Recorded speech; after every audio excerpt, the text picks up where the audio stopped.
That's good. All right, chapter 2, this week we're going to be looking at that. But for next week, to get us back on schedule, it's a little bit more reading. But I would like for you to finish chapters 3 and 4. Okay. It's just 30 pages. And look how big these pages are. They aren't big. But the words are small. Well, yeah, they are. Yes, they are. It's heavy reading. You can do it. Yes, it is. It's heavy reading. Finish And I up chapters 3 and 4. do my best. I was glad to have a week off because I could not get past the first half of that. Me either. Okay. So unless you don't want to do that, and y'all can overrule me, and you just do chapter 3, which is We may not get there until 4. 12 pages long. That's the only reason why I mentioned go ahead and do 3 and 4. It's up to y'all. I'll read 3 and 4. Let's see what y'all want. Okay. Good, there you go. All right, there you go. Because he's already No. read. All right. 3 and 4. Thank you. Good. All right, so let's pick up with chapter 2. We're looking today at, he's laying out the fading of forgiveness, but he does it, for me, he does it in a neat way by outlining the ways that we tend to forgive, that are prevalent in our society. You know where he's going. Ultimately, he's going to build the biblical case and the biblical way to forgive over against these ways that society tends to, and the church tends to forgive. But let's begin. Delia Owens' quote at the very beginning: "Why should the injured, the still bleeding, bear the onus of forgiving?" It's a good place to start. We are encountered right away with the Me Too movement, which began in 2006, and then went, as he says, went viral. If you're not familiar with the person of Harvey Weinstein, that's very close to Jeffrey Epstein, but they are two different Steens. Harvey Weinstein, in big wig, NBC, Hollywood, but he had a long history of sexual abuse. I believe Salma Hayek comes out and explains her situation on the very next page. The emphasis on forgiveness had been a cover, she says, for her cowardice and her unwillingness to publicly seek justice. In this, she had failed to protect future victims. Yeah. And then an article in the New York Times from Danielle Barron said, "Should we forgive the men who assaulted us?" And there was a comment on the article with the idea of tattooing the words, kind of like a scarlet letter, if you will, but a tattoo letter, rapist or sexual predator on the foreheads of the criminals, that would actually help make women and children safer. So the question he asks at the very bottom of this page, which leads into the next part of the book, is what lies behind this conflict over forgiveness? All the complaints around forgiveness assume definitions and models of it that indeed can be problematic. It's not enough then to simply call people to be more forgiving. The 3 current models of forgiveness need to be critiqued, all right? So I'm going to turn it over to you guys. We're going to start with the pressure to non-conditionally forgive. Let's hit that and see. I know that Carol has already told me that she didn't highlight as much in this chapter, right? Well, I didn't. Yeah. I mean, it was all insightful, but I didn't do as much highlighting. Okay. Well, what about this, anything that catches you that we can bounce off? Jan, please. Thank you. This is not in the book, but as I read the book, I went through the process by which I finally came to forgiveness and realized for me in that instant, because I've had other times when I've forgiven and that's it. But the one that really hurt me the most, I went through the stages of grief before I got to acceptance and then forgiveness. It's important. It's an important point. Absolutely. Absolutely. Others, the pressure to non-conditionally forgive, pressure that the Ursuline nun, Diana Ortiz, felt from her nation and her captors to forgive. Yeah, the statement. Sorry, Hen. So go ahead. Are these women really forgiven, or are they just not doing anything about it and then coming up later and wanting justice for what happened to them? Because if you forgive somebody, you're not gonna necessarily want them punished later, I wouldn't think. I think that'll fall into the second category of forgiveness, where there is this forgiveness based on justice. Yeah, I think they want justice or some kind of restitution, reparation, whatever word we want to use. So I think that's where that comes. Yeah, we'll get to you in just a second. I I find it saw. sort of ironic is not the best word to use. Yes, sir. But it seems to me, in my lifetime, there's always more onus put on women to forgive than there is men to forgive. Yes. If a woman is abused by a priest, there's more pressure put on her to forgive than if he abuses a male, that is unacceptable. Exactly. Exactly. It's unacceptable to sexually abuse a male, but if you do a woman, then she should forgive you. Yeah, you had something that you. Well, I just wanted to reread this sentence. No, go ahead, please. They wanted me to forgive so that they could move on. Mhm. No. We've seen this play out. That's exactly That's the way exactly it the way it works. works. Yeah. And it plays out, it's played out before our eyes, maybe not so much the Roman Catholic scandal, but in the Southern Baptist Church, there has been an awful lot of shaming of the women who finally did come out against those who were, and the children who were being abused. But there was an awful lot of, and that's what really got them in trouble, was the covering up and the shaming of the women who did come out. And it's mostly women, yeah. I mean, it's mostly women. It's been like that through history. Yeah, it is. You know, if a woman was raped and went to the police, she was treated like the one that did Like it. she had done something You to asked cause for it. Yeah. Yeah. You're the one that got pregnant. You've heard that one, right? You know, I mean, it said, well, you're the one that got, I saw this thing, Brie Larson is in this, I don't know what show it is, because I have too many subscription services and I don't know which one it's on. But she is let go from her job because she's pregnant. But then she asks the question, well, what about Bill? Are you gonna fire him too? Well, no, we're not gonna fire him. Well, why not? I said, because you're the one that got pregnant and you're out of wedlock, and your place now needs to be in the home, taking care of that. And again, it speaks to that same kind of thing. You know, but it's different, you know, so, yeah, but I think that's all very good. Well, the last go ahead. sentence in where Gail read, Christianity, it seemed, was concerned with individual forgiveness, not social justice.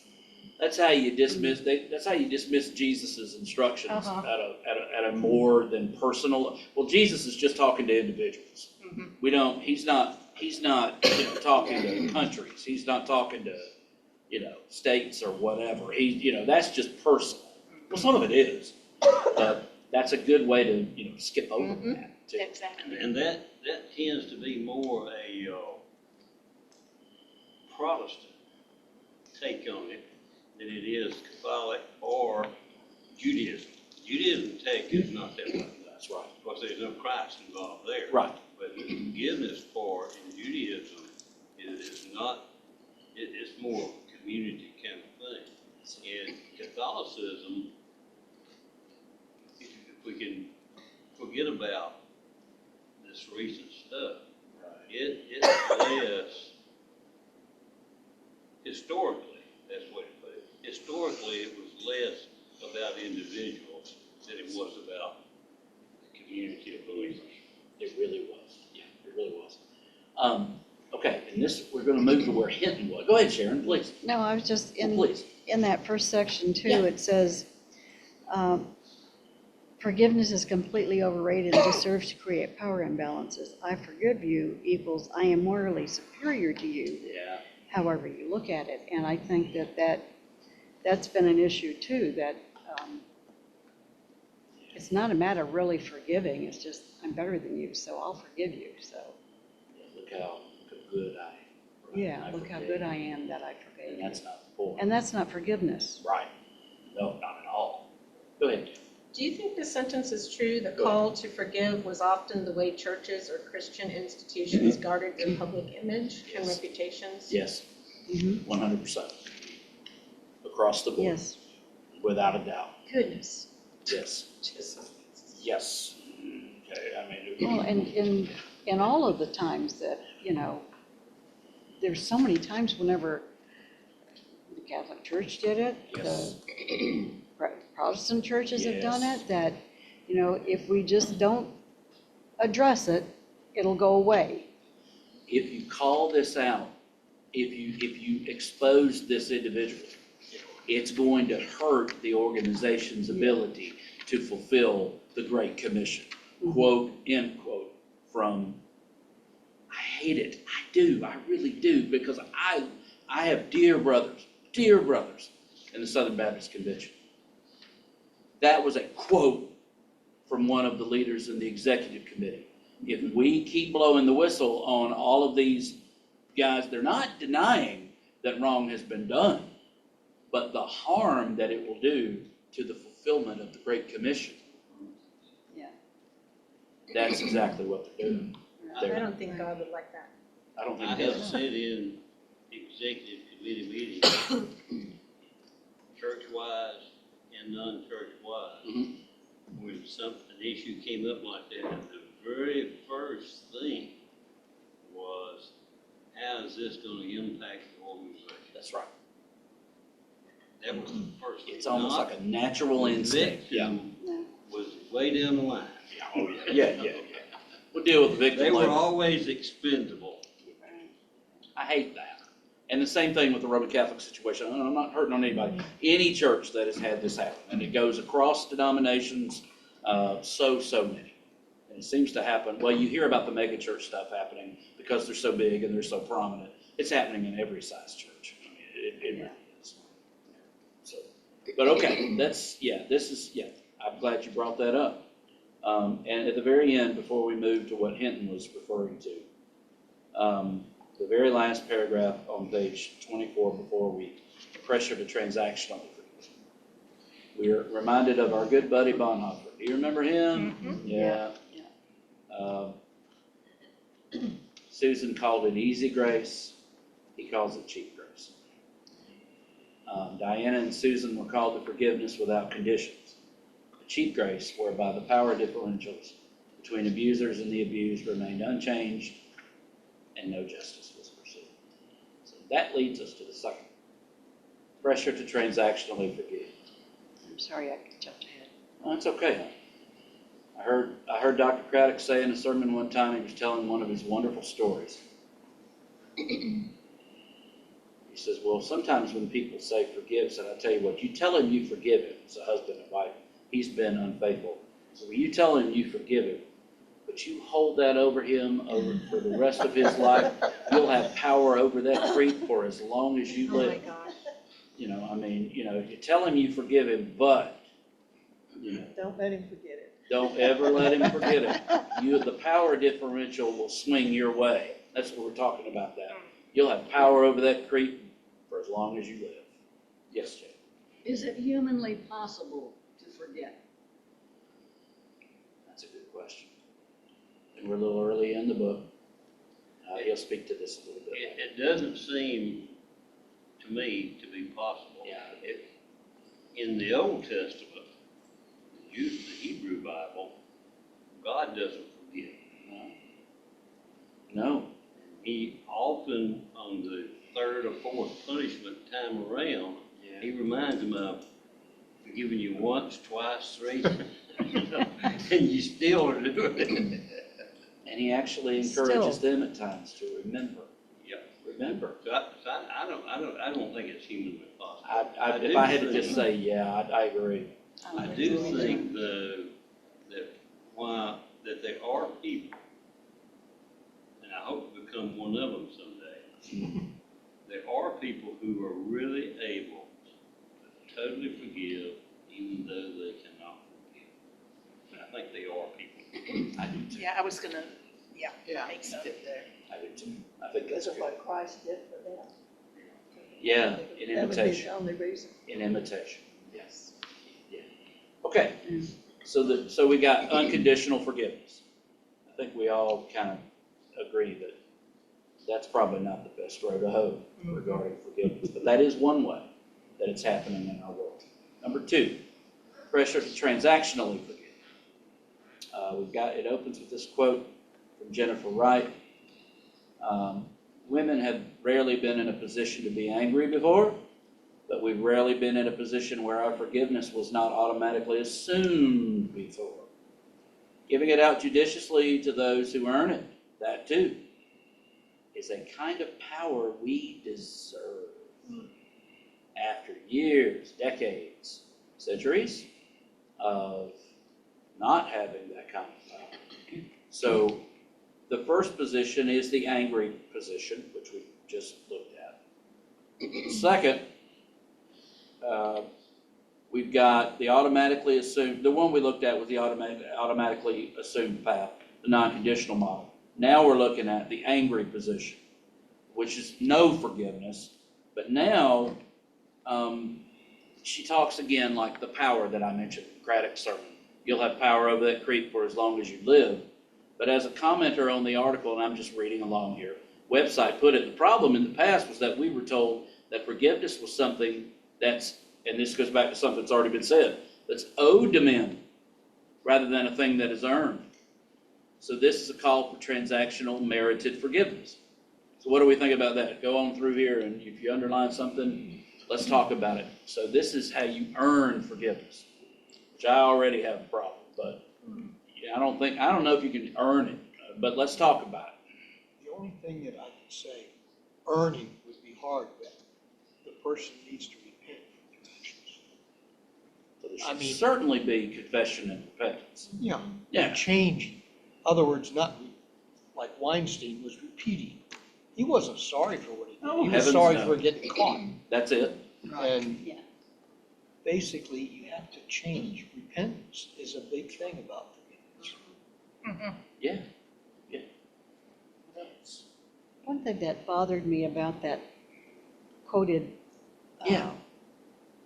paragraph was the very last word, the Okay. kind of power we deserve. All right. And I totally disagree with that. I totally disagree with, we're owed that.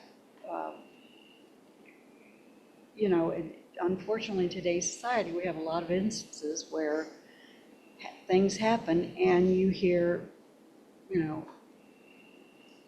we deserve that, we owed that, we're owed that.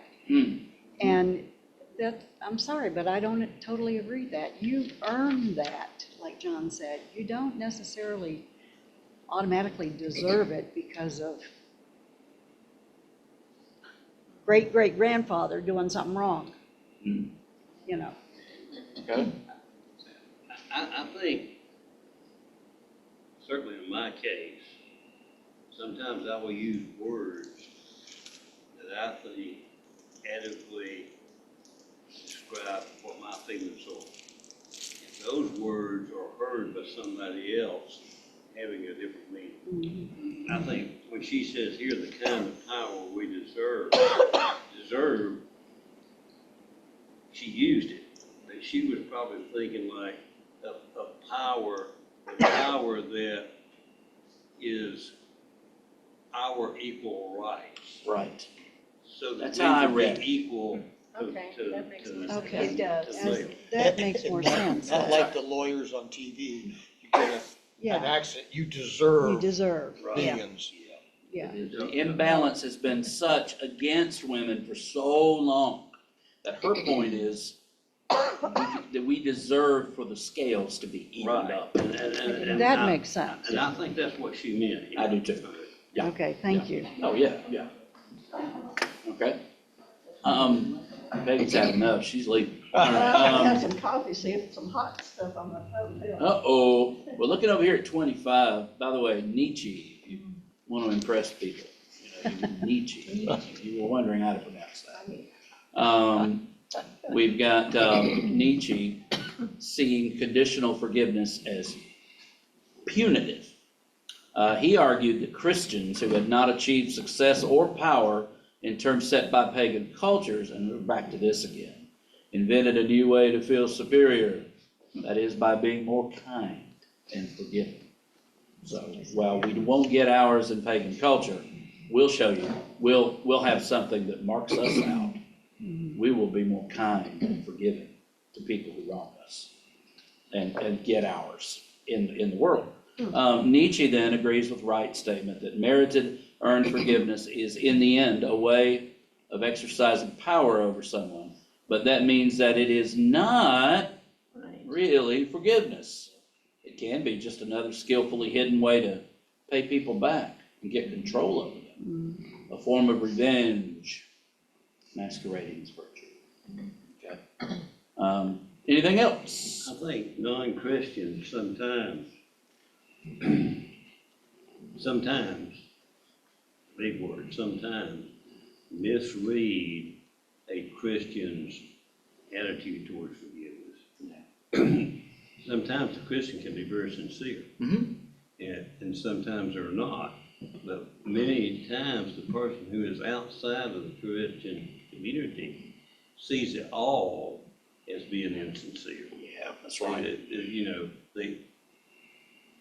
I can remember an instance we had where the person, both people were there, and the person that had been offended told the other person that she forgave him.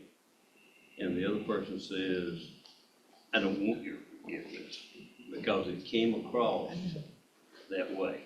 Yeah. You know, and I really do think that she was sincere. Yeah, it happens. It really does. So a lot of people that think this whole thing, the church thing, is just completely insincere. Yeah. Right. Yeah, yes, sir. People have gotten to the point where they think that if they don't bring charges against somebody, or they don't sue them or something, that, hey, they forgive them, but that's not forgiveness just because you don't bring charges against them. Yeah, you're right. Yeah, And that's true. one of the things I thought about this, that they were talking about, these women and stuff, forgiving. They're not forgiving, they just didn't bring charges against the person. Sure. Yeah. Keeping on going, the no forgiveness model singles out women and minorities, telling them they should not forgive since they have historically been given so little advantage or opportunity, which is true. Other opponents argue that forgiveness is inherently opposed to the pursuit of justice and accountability for perpetrators. The opponents of forgiveness, and I'm just because you've read this, the opponents of forgiveness have a point. The opponents. Forgiveness, conceived as automatic, non-conditional, and expected, has been a way for women and minorities to be controlled. But transactional forgiveness can be a barrier to public justice. The victim may triumph over his or her anger if the perpetrator does sufficient obeisance. But is it really the right of the victim to be the only one who determines what the wrongdoer deserves? And is it the right of the victim to declare the person absolved? These are good questions. Now, you've turned the page, and Elie Wiesel, Jewish Holocaust survivor, look at his words. Who am I to forgive? I am not God. No, Yeah. I cannot forgive. Then you think he's right. It seems morally inappropriate to forgive evil. All right. So, we've got three models of forgiveness. Cheap grace, little grace, the transaction, and then just flat out no grace. We just don't forgive, in which forgiveness is abandoned completely in favor of the pursuit of justice for the victim. But they all contrast, he mentions the vertical dimension, okay? None of these have a vertical dimension, all right? Right. So he contrasts this with costly grace, the model of forgiveness assumed in the Bible, which has both a horizontal and a vertical dimension to it. But we need to take a look at the therapeutic culture before we move along to that, all right? So let's keep on going here. Your friend Freud, your friend and my friend Freud, on the next one here. talking about the therapeutic culture. And our culture has taken a strongly inward turn, Keller says. Agree? That we've taken Yeah, I a think strong so. inward Yeah, turn? yeah. What do you think? Me first? Well, yeah. While other cultures have stressed the importance of community, and Hoyt mentioned that even the RCC, at its best in the past and even still today, stresses the importance of community, the Jews as well, and the need to forge a personal identity that negotiates and aligns with the common good, right? Well, modernity has stressed looking inward to forge our own identity. By the way, modernity, that started a long time ago. This is late 19th century, early 20th century. This is not, everybody likes to blame Hoyt, give me help here. Newest generation, sir? Z now, Okay, Z, but before them, X, X, and then the millennials, right? well, Everybody wants to blame it all on them. Okay, no, this junk started with your great-great-great-grandparents. Okay, and mine too, all right? This is not new, this focus for me, this inward thing. It stressed an inward to forge our own identity based on our desires, and then moving outward to demand that society honor our individual interests. This has been going on for over a century. I mean, it's just, that inward turn took place when modernity started to take shape. And we started to develop individuals. It may not have been felt so much in particular corners of the world, but it was there, okay? It has only just been accentuated and accelerated, I think, here in the modern times. Jan brought up a good point. What'd she say? Sort of ties in with the Industrial Revolution. Yes, yeah. And the Industrial Revolution Yeah. came, after the bubonic plague thing too. That had a Right. big impact on everything. Yeah, it did. That's a great point. With the Industrial Revolution. Now, one of the things, and we watched these videos several years ago with this guy, Reggie McNeil. He's a missiologist. He teaches out at Fuller in California. And he taught that part of the issue is that, you remember when kitchens were kitchens and you made things from scratch? You remember that? And you got Yes. dirty and you Oh, got yes. messy? Yeah. But, and this ties into this. And his mother would make a cake from scratch for his birthday. Yeah. But then, in the 60s, the Piggly Wiggly opened, and all of a sudden, kitchens went from being where you cook things to warming centers, and said, it's Reggie with 2 G's, and I'll pick it up at 5 o'clock.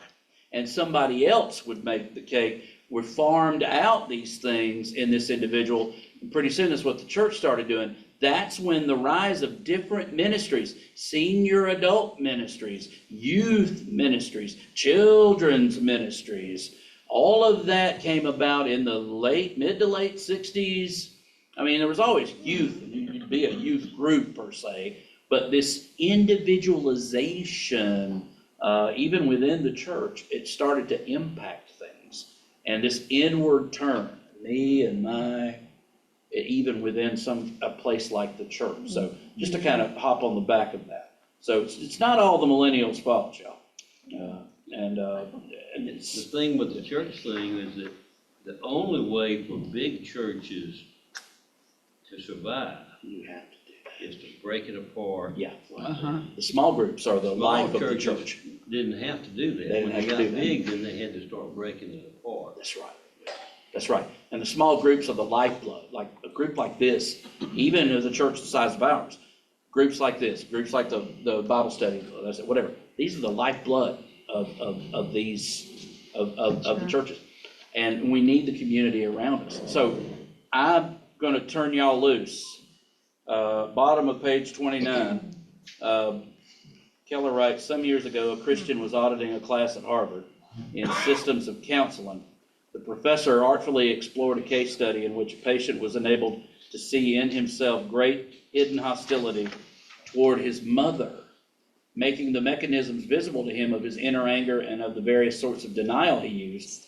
helped him a great deal.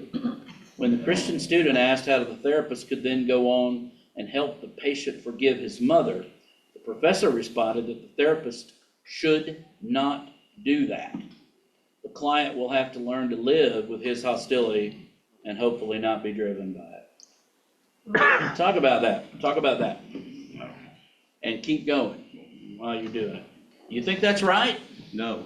I don't either. No. But No, I think I that agree. I think it happens Oh, too many times now. It does. But the way I feel about that, if I was that doctor and that were my patient, I agree that part of the patient's healing is having him be able to recognize the animosity towards his mother. Yeah. Which is a But- stage of grief. Right, but also a part of his healing is to have him be able to forgive that. And- Which is acceptance. Right. So I think this professor probably wasn't, I don't know, you got psychiatrists and you got psychiatrists. Yeah, oh, definitely. Well, it says don't force your values about forgiveness onto the patient. Well, it can be done without doing that, Right. right? Well, I mean, I think just, recognition and then letting the person walk through what they've learned for themselves Right. and, and where they want to be with that relationship. Yeah, I don't think you're forcing your value if you tell somebody what's a matter of fact.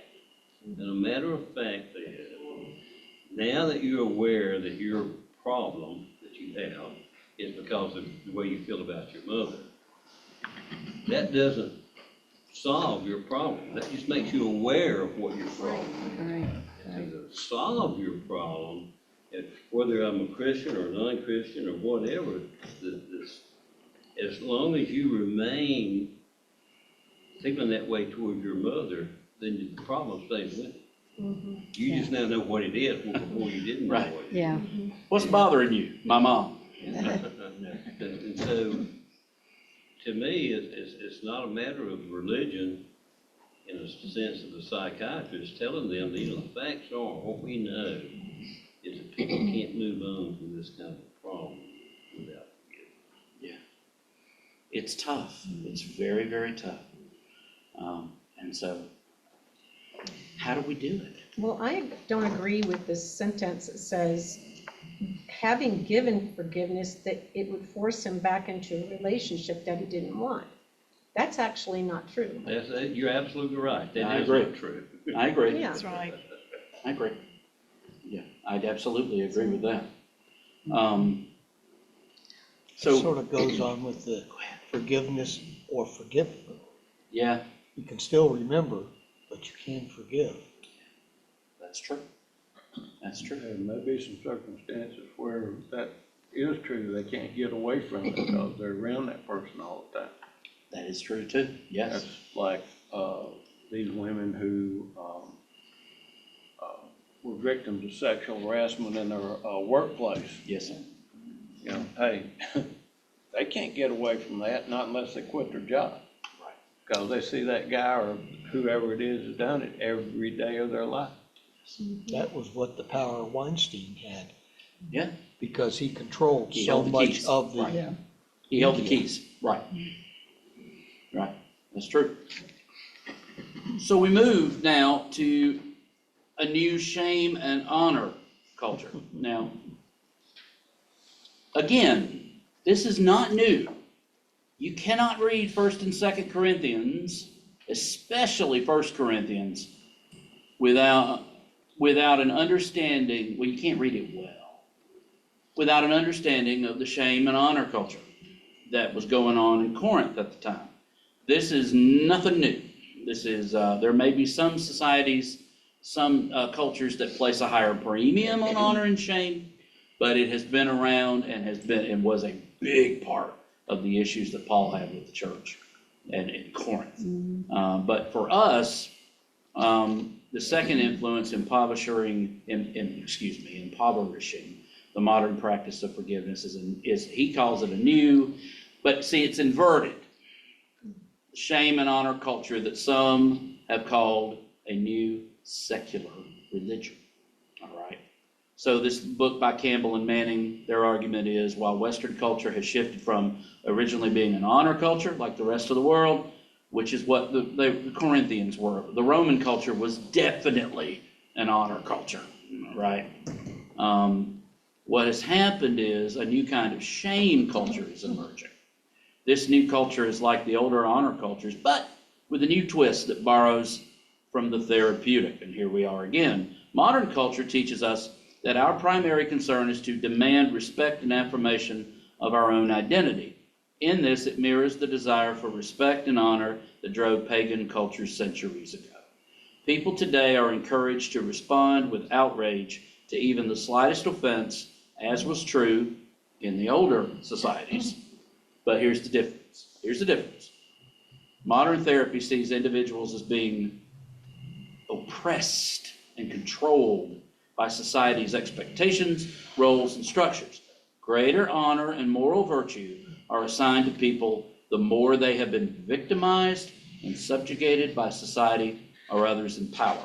The further down the existing social ladder one is, the greater honor is possible. Ironically then, we have developed a shame and honor culture of victimhood. And of course, we know it by a different name. Cancel culture. So let's talk about it, all right? Or DEI, Dale Earnhardt Incorporated? diversity, equity, and inclusion. Oh, okay, that's on the DEI, I knew. Diversity, equity, and inclusion. Okay, all right. Let's talk a bit about this. Or you just want to keep going? Well, I guess I'm missing something. Go ahead, buddy. I don't have any grievances, so I Yes, sir. can't feel like that the society has victimized me at all. Yes, sir. And maybe that's white privilege. It very well could be. That's a new word for it, Yeah, yes. I had dinner last night with a friend of mine. Yeah. And part of our conversation came down to a particular point, and I said, well, you know, I just don't have any grievances. Right, I'm not upset because I don't have any grievances. you know. right. So how can I feel like a victim if I don't have any grievances? That's true. And that doesn't mean I've lived in an ivory tower all Of my course life. not. I have not. Yes, sir. It's your choice. It's your choice to feel that way. It's your choice to feel that way. Yeah, yeah. All right. Okay. And I have in my family, touching on it lightly, what I have seen, well, let me give you an example. Since the Israel-Hamas conflict, the latest one, the big one happened, I have seen nothing but support for, and we're not, just in the context of what we're talking about. My oldest, it's all almost pro-Hamas. Really need to have a talk with him about that. But it's all pro-Palestine, and, you know, to hell with Israel. I see it every so often on Instagram, but it is this victimization. And I'm not saying anything. Look, Hamas needs to be put down, and they need to be put down now. But those Palestinian people, they've been going through hell for a very, very long time. They live in hell over there. Over there in that little strip of land. I'm not going into it any further than to say, I feel very, very bad for them and hurt for them. But I also feel very bad for the Israeli lives that are lost and all of that. And what I would like to see is more of a balance from my oldest. But again, my children have bought this, bought is a negative word. They have subscribed to this inverted victim, this shame culture. They have subscribed, full bore, okay? So that's very difficult. I guess it's a grace that I don't have contact and am not talking with them about these things. But, I'll talk about something, but that's the kind of thing. So, and of course, they're of the generations, and again, I'm not blaming the millennials or the X's or the Z's or the 90210s or whatever, that just seems to be the prevalent thing. But talking about all of this is to say this. Let me read the last paragraph at the bottom of page 32.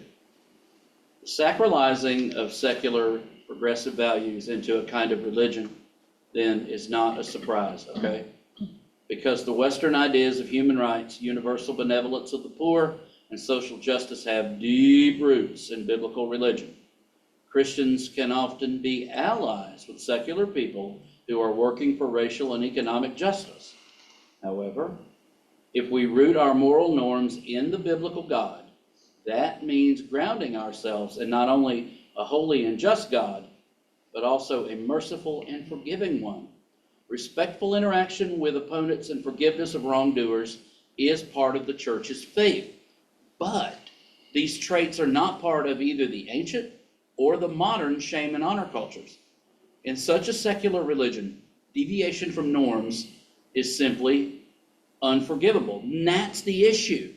There's just no forgiveness, or at least not yet.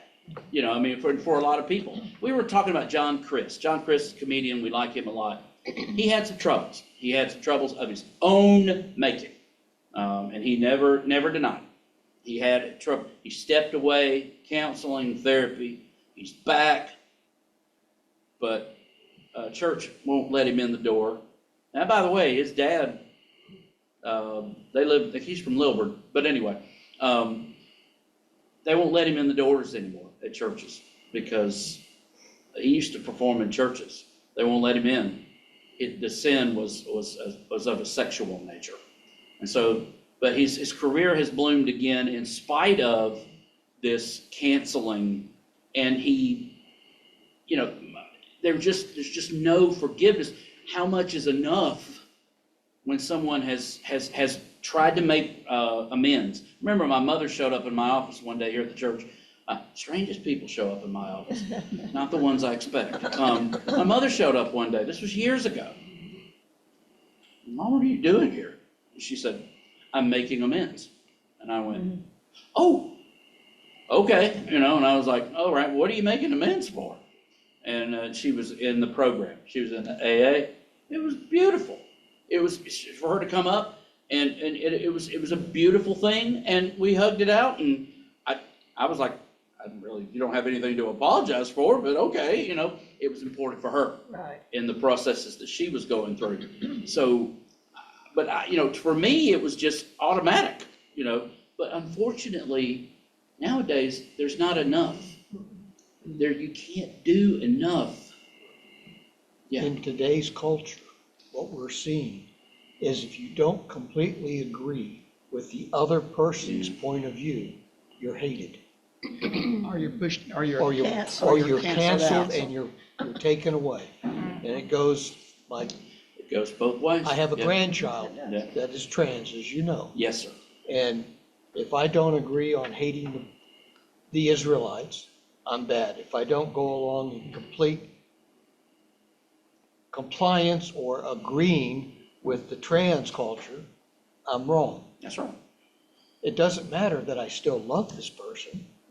I can love them and not agree with them. You don't Right. love them because you don't agree with Yeah. them. according to them, yeah. That used to be acceptable, to Yeah, agree to disagree. Yeah. But Now it's anymore, out the no. window now. That's right. And that's what I see dividing our entire culture. It's fragmenting everything so nobody can talk to each other. And it's just getting worse and worse. it is. It is. It's heading to a collapse. Who's causing that? Who's pushing that Both idea? sides. Both sides are. Huh? Both sides I are. think in the Both bottom sides of are, it, but I think it's being pushed mainly by the government. In the media. Well, the government media, yeah, Media. yeah, but Ollie- it doesn't matter, conservative, liberal. I'll put it Both sides. at a higher order. I think Satan is just giggling about Absolutely. Oh, I think he's just like we're like a top. He just, and then we just spin, Yeah, I think it plays to the bad devil. on this show. I think a lot of it's coming through the schools, but it's been pushed on the schools by the government. And it comes from both sides, and it's, the church is complicit as well. Yep. You know, and so it's unfortunate that we're in this cultural moment, but let's see if there's any hope. Yes. All right, he turns the chapter to no future without forgiveness. And basically says, none of those previous models are going to work without a vertical dimension. Okay? Look at page 34. And if I skip something that you'd like to go back to, please, take us back. Second paragraph. Our first full paragraph. Our society cannot live without forgiveness. When it is absent, the results are horrifying. Uncountable numbers of shooting deaths. Folks, he's not a liberal, so let's not even go down that walk of he's very much conservative, or he was. When it is absent, uncountable numbers of shooting deaths in our urban areas are revenge attacks between gangs or even family members. So many of the so-named mass shootings are attacks by gunmen who have nursed grudges. This is true. A man who had a falling out with the members of his carpool methodically shot and killed 6 of them. As he died from his wounds inflicted by the police, he calmly explained why he had a grudge against each of them and expressed regret that he hadn't murdered the last one. So there've been an enormous number of lesser-known genocides that are the product of historical grievances and resentments, with the resulting cycles of retaliation that last for generations, such as the Holodomor, terror famine of Ukraine, not the James, the Anfal campaign against the Kurds, and the massacres of the Igbos in Nigeria, and the Hutus in Burundi and Rwanda. And you may not have heard about any of those. You might have heard a little bit about them, but during the strife in the Balkans, after the breakup of the former Yugoslavia, a Serbian soldier was captured by the Kosovo Liberation Army. He was interviewed on TV by a journalist and freely admitted that his military unit had been killing ethnic Albanians. However, he said, "You must understand, it was our revenge." The KLA itself was also guilty of violence against ethnic Serbs and Roma for the same reason. As one Albanian put it, it was the understandable desire for revenge. And on and on and on we go.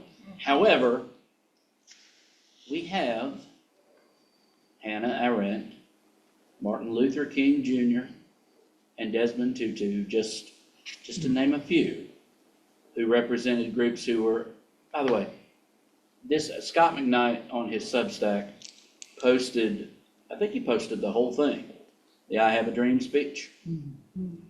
And if you haven't read that, I want you to read it. It's beautiful. Yeah, it is. And his letter from a Birmingham jail, another one that just really will move you. But these 3 were people representing groups who were egregiously oppressed in the 20th century, with ringing, insistent calls to forgive. Now, Arendt was a Jewish political philosopher writing after the Holocaust. Let's just listen to what again.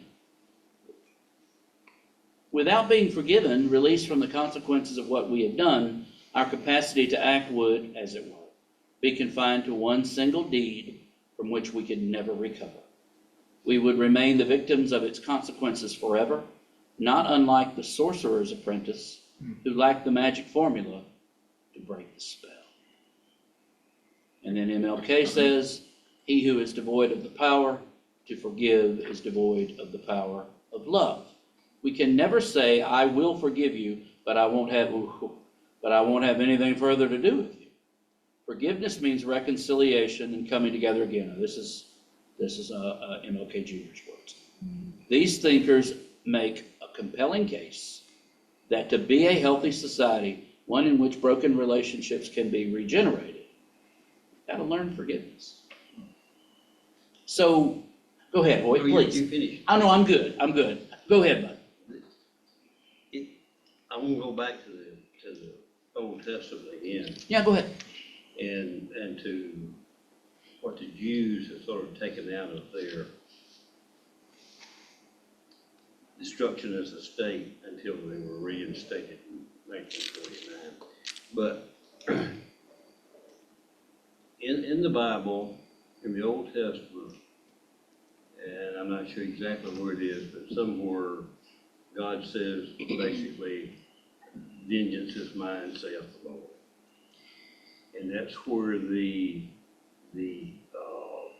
eye for an eye and a tooth for a tooth, later on by the Jewish scholars, was written to be, at first it was taken as, do this, you do this. And later on, the Jews said, no, that it doesn't mean you do this, it means that's the maximum you can do. And so what we end up with is a situation, in my opinion, where there's certain acts against us that are not only against us, but they're against society. And in those acts, society has to be the one who takes the vengeance. In other words, if somebody kills one of our children, then it's the government that kills that person, not us that kills that person. Right. And if somebody steals something from you, it's not you that go back and steal something from them.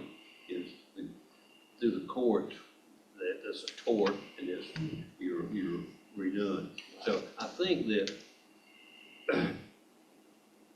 as a religious community, our focus on forgiveness should be more towards those things that are individual with us as opposed of those acts that are society's issues. It's almost like the government, and it doesn't have to be our United States government. Right. It can be any societies organize themselves so that individuals don't have to make things right, that the society makes things right. One of the things with Jews, for example, and Muslims, in some cases, they do not have to serve on juries. And the reason they don't have to serve on juries is because their religion doesn't believe in a vote of people determining whether you're guilty. A judge should make that decision, right? Not just people who don't know. And so most societies, even primitive societies, have rules and things, and the society, in a say some kind of an Indian tribe out west, it wasn't the people offended that banned the person from the community, it was the community that banned them from. That's right. And so that's where I've struggled with this thing as far as we're getting into areas, or we have gotten into areas where if somebody rapes somebody, that's just not a sin against the person being raped. That's right. That's a sin against society. And that the person being raped can forgive that person, but it's society's job to handle retribution and square things. Yeah, I would agree with that. So, I sort of lost my train of thought. That's all right. It's a good train. Yeah. Good train going by. It's good. Let me end us with the quote from which I know you've all read, the Dordrecht Confession of Faith, the Anabaptist Mennonite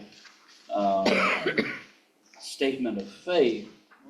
Candidates for baptism have studied this. Okay, but before that, of course, be reminded of the Amish community in October of 2006, who showed us all Yes. what it really looks like. Yeah.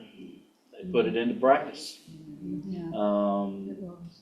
But let's see what this article reads here again, just to get us into the next part of the book.